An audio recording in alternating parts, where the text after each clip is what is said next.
Welcome everybody to the Georgia State Railroad Museum. Real excited to get in here. Lots of trains to see.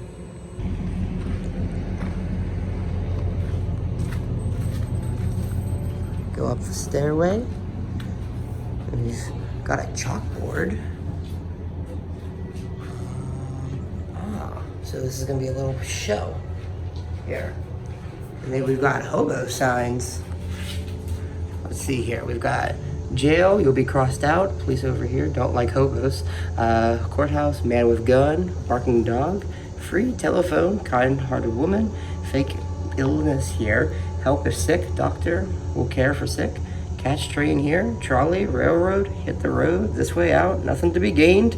Bread, dangerous water, bad neighborhood, rich gentleman, good place for a handout. Keep quiet, tramps, afraid, this is the place. Talk religion to get food, ill-tempered man, and all right. Every year, school classes also visit Fort Jackson for educational programs.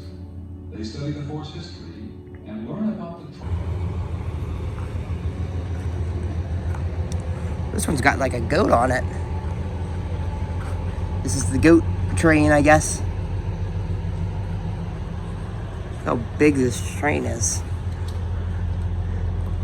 I've been on trains before. I live in an area where we still get trains all the time, but it is still a little different just standing right beside one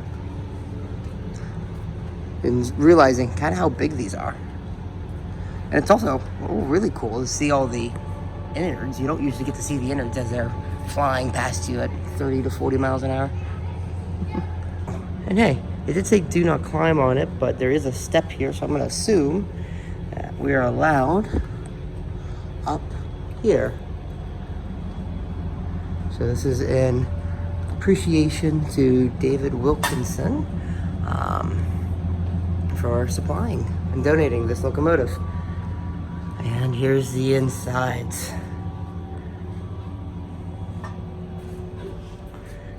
Oh, this is quite cool. Look at all this. And you can obviously tell it's quite old, but man, this is fascinating to look through.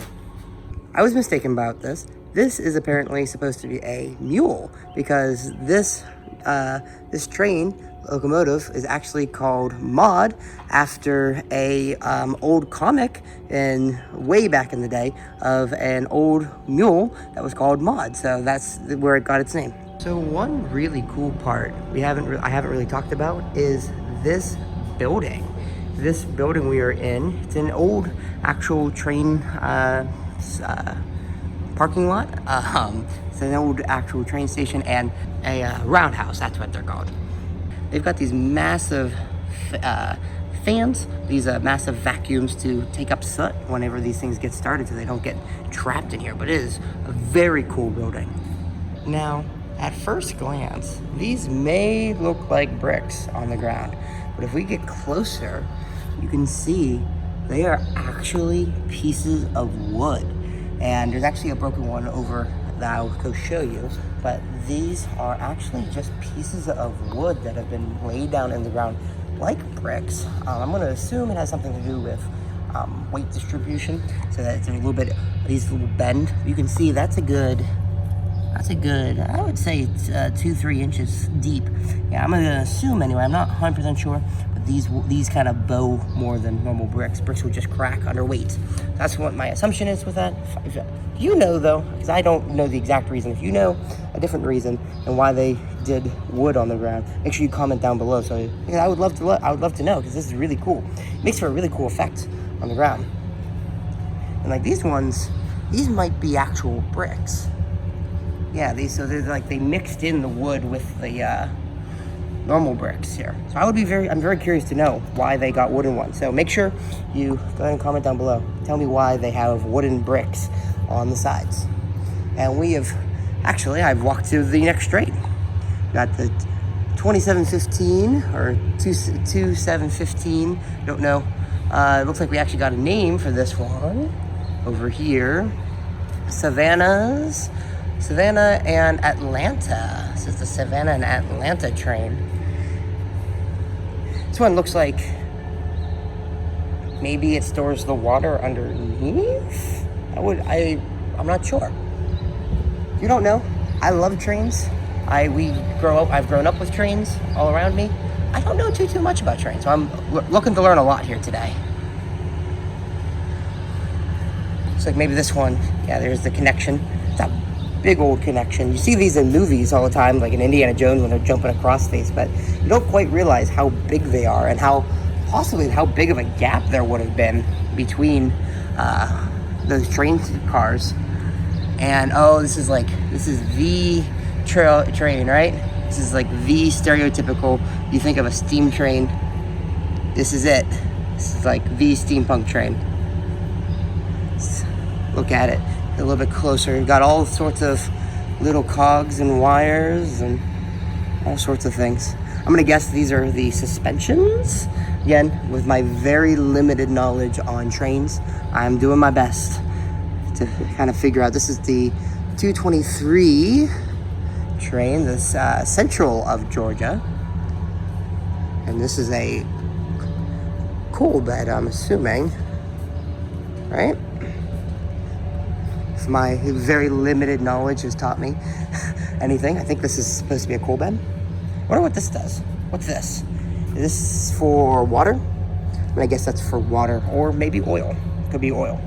Here we go. We got like an open spaced area here, and they've got like they have a stage here. I don't know what they would do exactly on the stage. If they do like, I don't know what they would do. If they do like some sort of train show or something, I'm not 100% sure. But they've got this big opening here where you can see where the trains would be. Oh, and look, this area doesn't have wood. So these are all brick through here. I don't know why they had wooden bricks over. Walking over, we got a rail cart. This is a real tiny one. I'm assuming this is like a maintenance cart or something, like that you would either attach to horses, maybe? I know that used to be a thing of detaching carts to horses. I'm 100% sure though. And then we have the Southern train, or the 1207. This looks like, yeah, this is a people mover. That's what we call it back home, is a people mover. Hey, we can go into this one as well. Go in.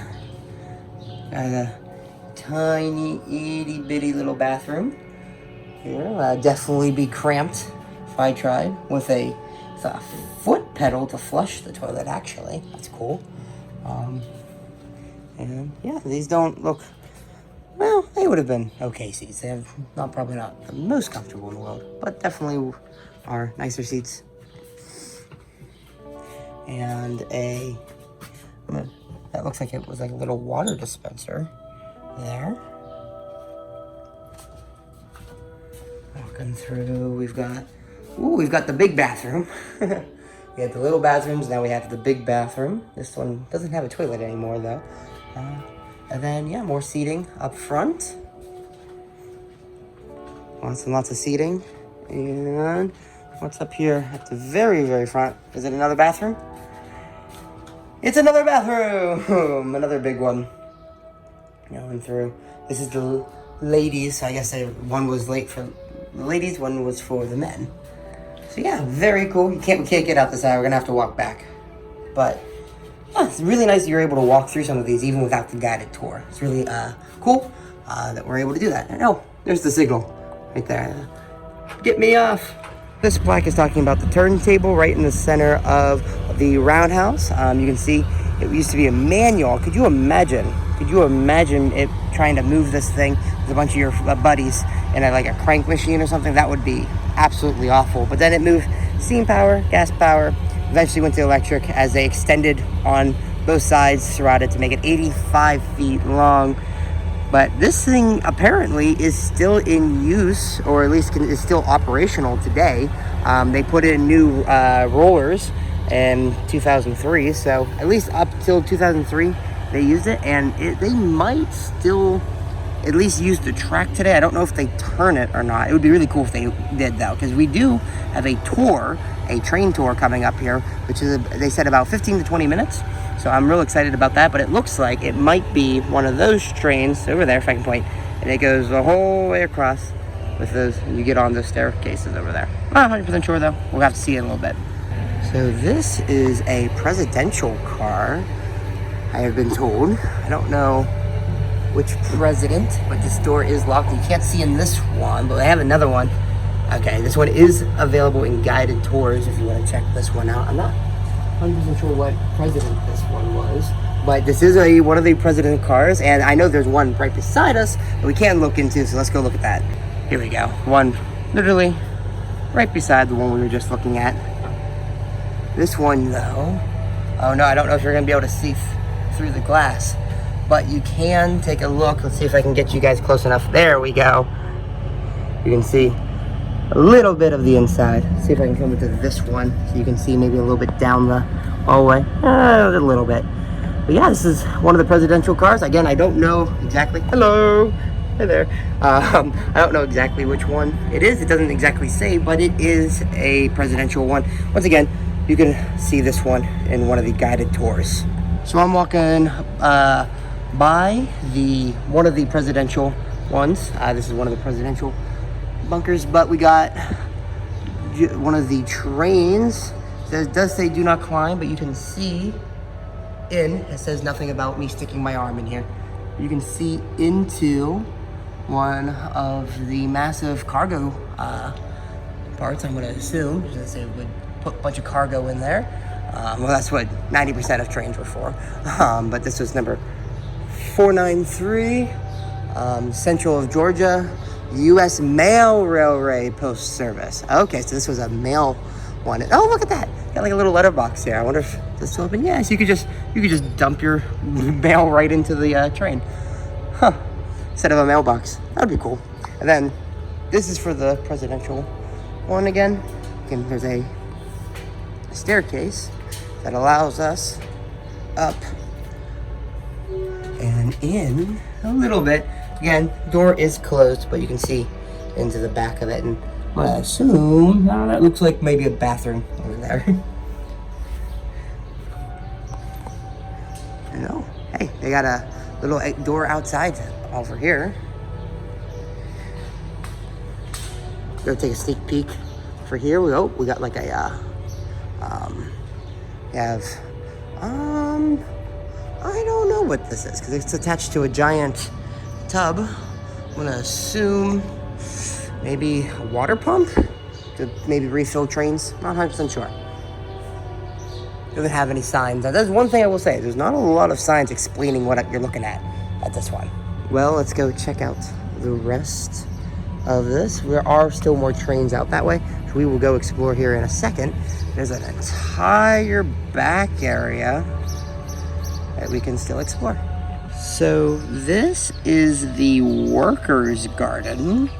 This was kind of a like the workers' break area. This is their rest area where they could just kind of relax while they weren't on working on the trains. I'm assuming where a lot of people ate their lunch. I'm not 100% sure they had this fountain. It'd be cool if they did have a fountain though. But it is quite lovely here today. Got all sorts of nice flowers going across. Lovely little area.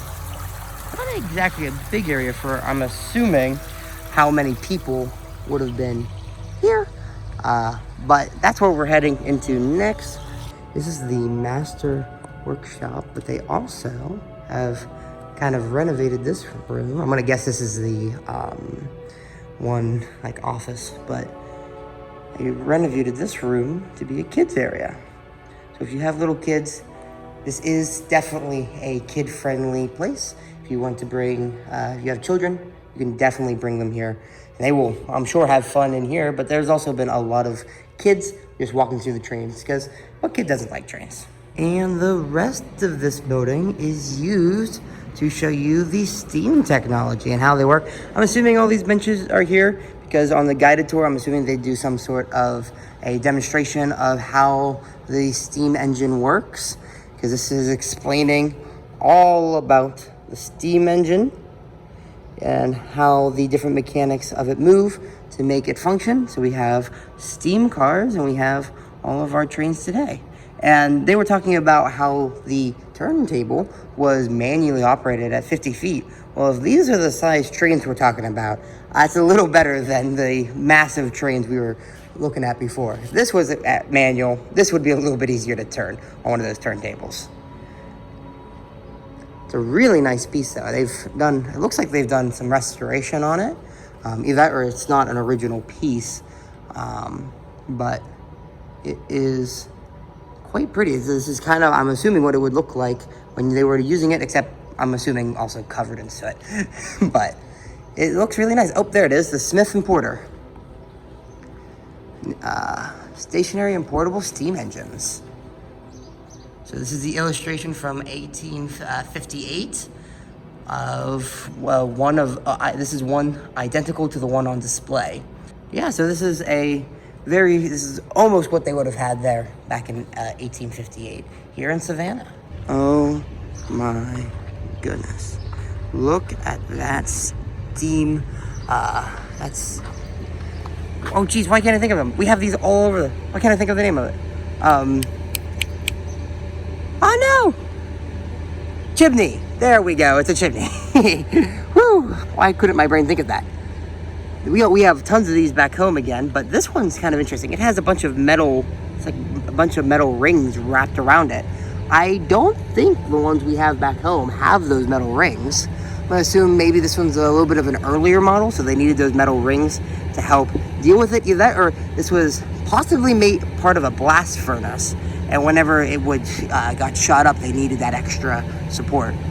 Either way though, very tall, very huge, and it is just in the center of a massive open area. I'm not sure if it would have been this open of an area before. I'm sure I'll find a plaque or something telling me about that. Here we go, the plaque I was waiting for. So this is the smokestack. There we go, that's the official name, not a chimney.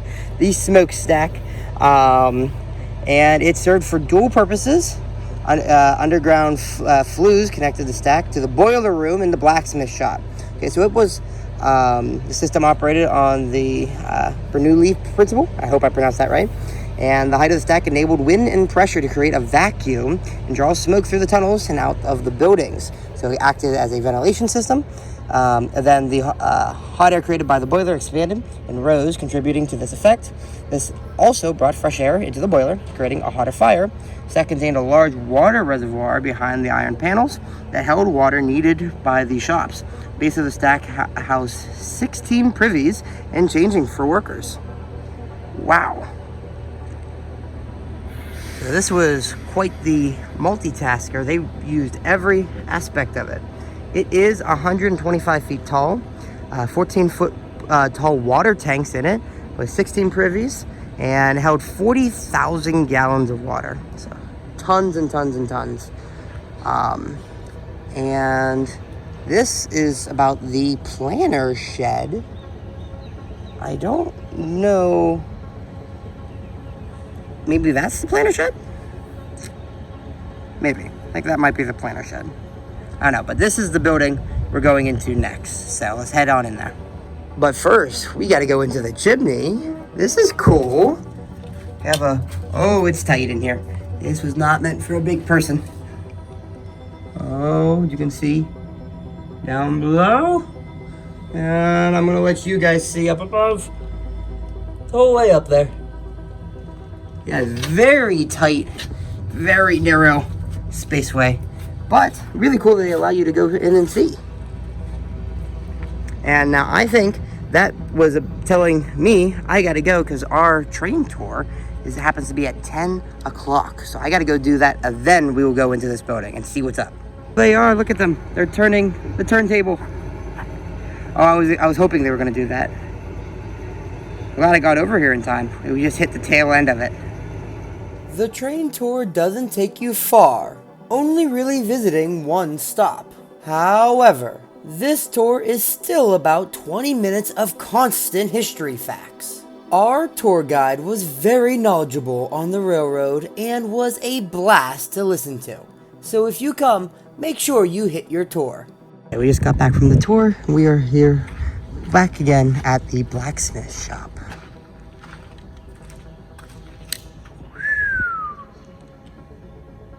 Look at all of this. This is another massive area.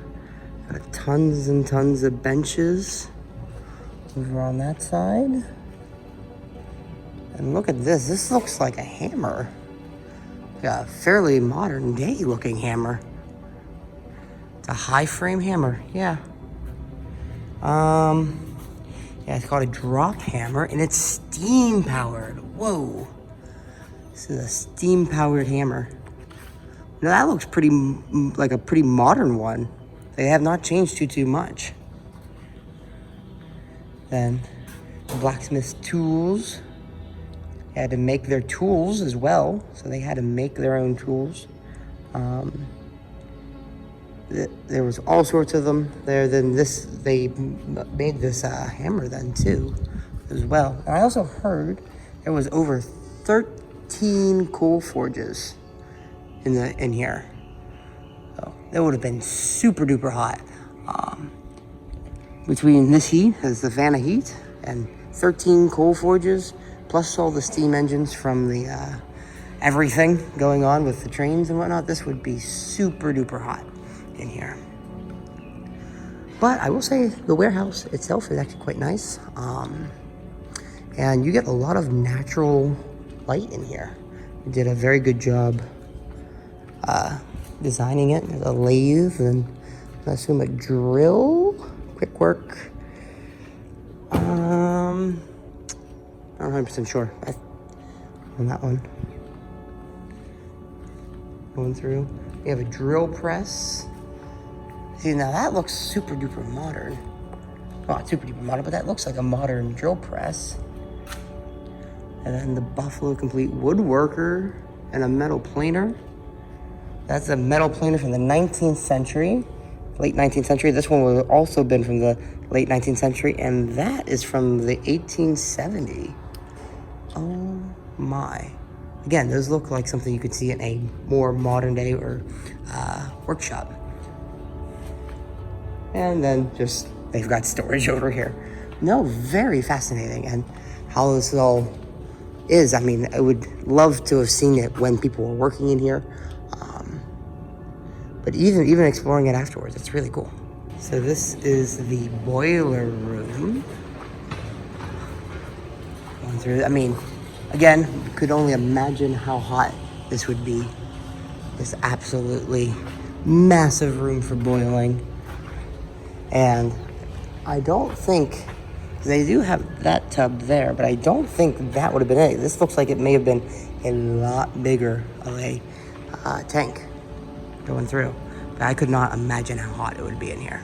So continuing back on with all the trains, these ones are all actually chained off, so I can't go explore down in deep with these ones, but you can get a view of the sides here.